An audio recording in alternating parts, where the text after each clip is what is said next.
I think that's really, really chilling. Let's talk to Amy McCarthy about this, political campaigner at Greenpeace UK. Again, Amy, my antipathy towards this action isn't antipathy towards Greenpeace particularly, or at all.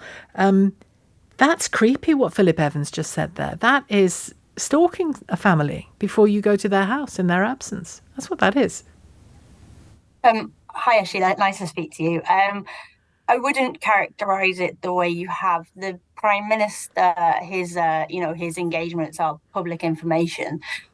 So, it's been reported in the press every day that he's going on holiday to his California penthouse. So we knew no one would be there. That is our top priority. We're not here to scare anyone.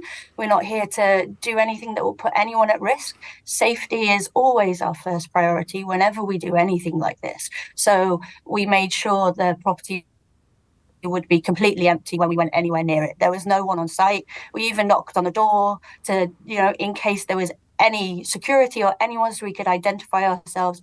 We're Greenpeace. We are here to peacefully protest on behalf of the future of our planet. That's what we've always done and what we always will do.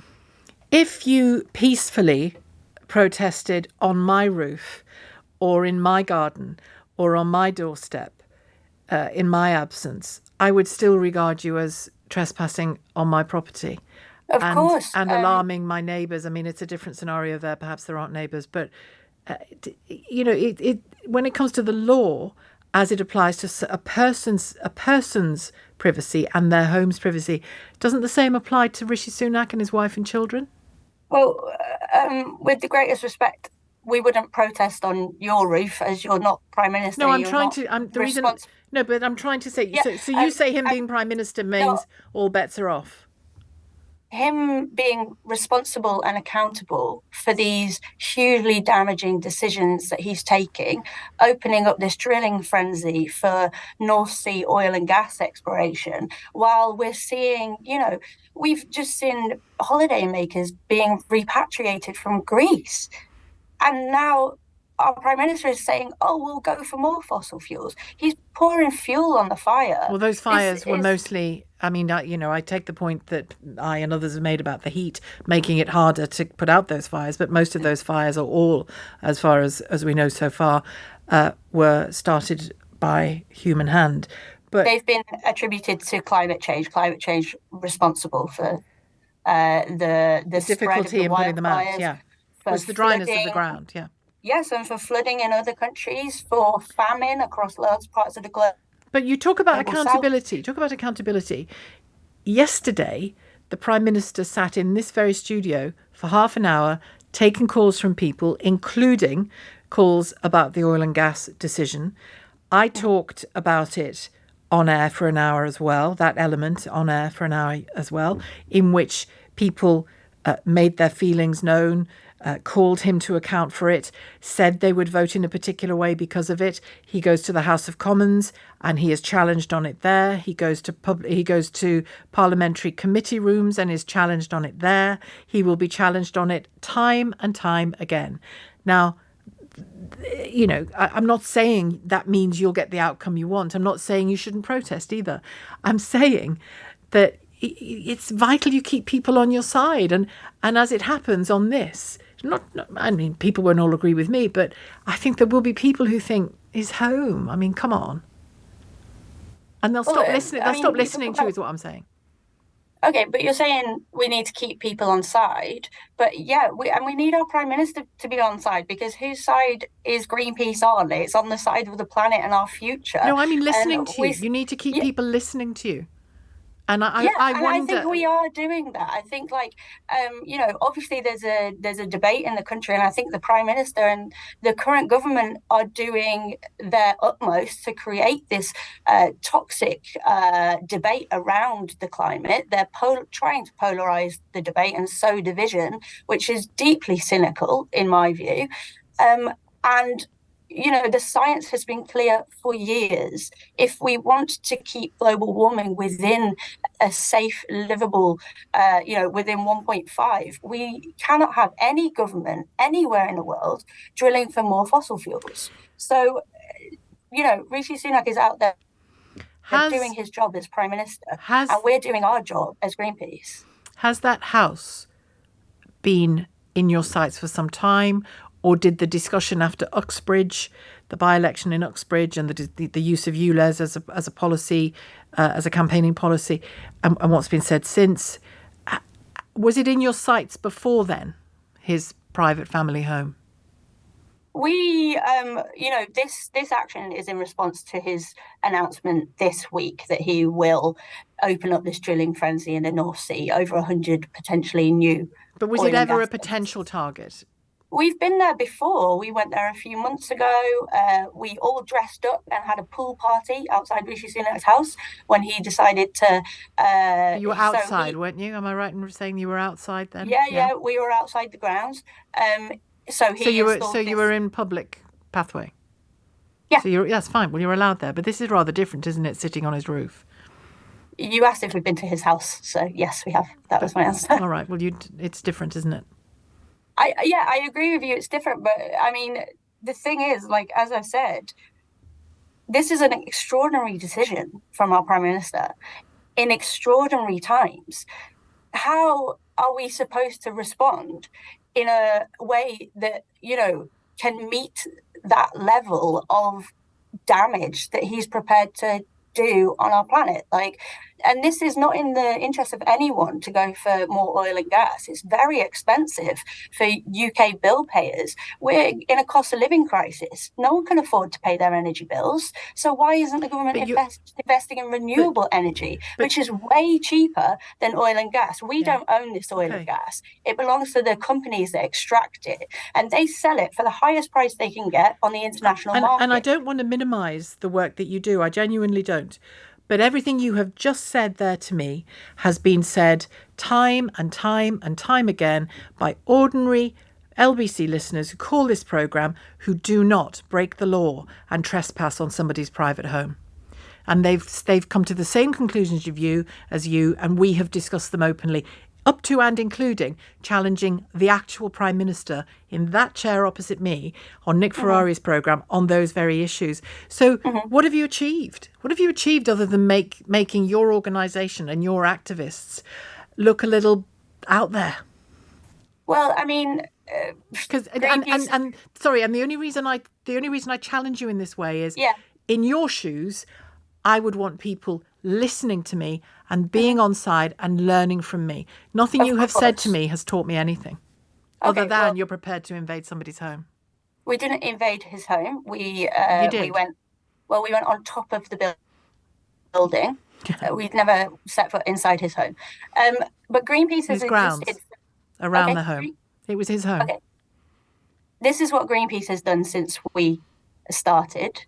And we will always take non-violent, peaceful protest when we believe it is necessary. We have broken laws before to stage various protests, and we've entered private property. We also, at the moment, see a government that's introducing legislation to crack down on legitimate forms of peaceful protest. So when we talk about breaking the laws, who's creating the laws and how are people supposed to protest? Because we live in a society now where, you could potentially get arrested for going and holding a banner outside Number 10. People have done that forever. The suffragettes did far more damage than we have done today. And I think we're all quite grateful to the suffragettes and what they did. But I'd be keen to know where your limits are on this, though, because when I engaged on Twitter this morning about this, people who were in favour of the protest that you carried out or were tolerant of it in a way that I wasn't, were saying things like, remember Rainbow Warrior? And of course I do, and that was appalling. And people were saying, well, we made sure his kids were there, which I think is a little bit like saying, we only kicked one of your legs, so, the other one's fine. And when you say it's peaceful, I understand why you say it's peaceful. But again, if you came into my garden, mob-handed, unannounced, I wouldn't regard that as peaceful. I would regard that as an act of social in social violence against me if you just took over my home for a few hours. I completely take your point. But again, the point is, this is the Prime Minister. It's not just an ordinary citizen. But again, this is the Prime Minister. I know, hang on. No, please let me make this point. On that the reason I'm wincing at saying this is the Prime Minister, I've sat in this studio. I've sat in this studio twice now and announced the death of MPs who've been stabbed to death by somebody who disagreed with them and who thought the fact that they were an MP made them fair game. Now, I throw that at you not because I think this was akin to that, but I personally wouldn't want to be in the same ballpark as anything that says because you're the Prime Minister or because you're an MP, sometimes invading your home or your space or your person, I know that's not what happened here, but it is okay because no. I completely agree. There is never any excuse for violence. Never. And Greenpeace is very clear on that. No, but because he's the Prime Minister, I can X, Y, or Z. You don't know don't know what someone's going to do with that attitude. That's why I'm nervous of that attitude. Okay, we were very clear. If there was any sign of anyone in or around the property, we would not have gone ahead with this. We're not there to scare anyone. We're not there to, cause any risk or harm to anyone. We are peacefully trying to stand up for the future of this planet. That's what we're doing. Do you think if Rishi Sunak's daughters learn that even in their absence, Greenpeace were at their house today and climbed onto their roof and used ladders to get into the house grounds, and when I was a 7, 8, 9-year-old girl and I had a bedroom in the house, and that would bother me, that would frighten me that people were able to do that. And I'm sure Mr. Sunak and his wife have means of trying to protect their children from that kind of thing, but I wouldn't want to play any part in frightening children, and you might have, for all you know. Sure, of course. I wouldn't either. And, But you might have. You've left room for that to be a possibility. Millions of children around the world are terrified of climate change. Millions more are suffering the impact of climate change. And so 2 more won't hurt. Yeah, but more in this country are suffering the consequences of the cost of living crisis. I know. And it's being spoken about. It's being spoken about. It's being challenged. Something has to change, and when is enough? And when is the government going to listen? When is the Prime Minister going to pursue the solutions, which are cheaper, cleaner and safer renewable energy, so that people can afford to pay their bills and they can look forward to a planet that's not on fire and they can go on holidays and things? When is the government going to prioritise those things? It's a brilliant cause, but horribly presented protest. I mean, the lady who spoke just now, I had 2 problems there. 2 things. Everything about the cause was fantastic. I've got nothing to dispute with the green cause, and in fact, it's a huge issue. They need to get more traction, put more impetus. But the way you do the protest, I want it to be having some positivity. I want people to be joining the protest. I want fence sitters to come towards the idea. But this is a mess. You just don't go and sit in someone's. And I like the way she said that we didn't invade into anyone's property. We were on the car. We were not inside the car, so it's all right. Is what she was roughly reading into. So I think they may have lost it by a few inches. Well, there are people calling and tweeting from my conversation this morning on Twitter who are in favour of this kind of action.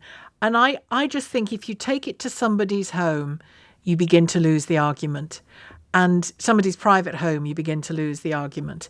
I just think I think it's the thin end of a very dangerous wedge, and I wouldn't want to be on it.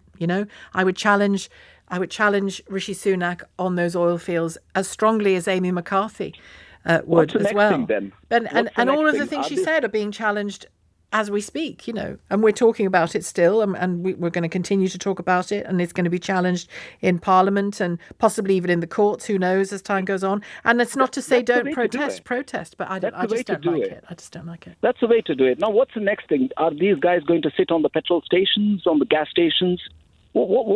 I mean, look, there must be a strategy. Well, that's happened already. That's happened already, hasn't it? People gluing themselves to garage forecourts. Yeah, but this is not attracting negative publicity, and any publicity is good. People say, but this one has just tipped.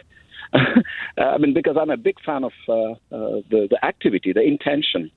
But the activism has to be positive, isn't it? I mean, you really need to get younger people on your side in a nice way, not on the wrong side of the law. Well, it doesn't always have to be nice. I don't mind things not being nice. I don't mind things being challenging and ugly and difficult, and of course, it's bound to be the case. But I just think when it comes to somebody's home, it's too much.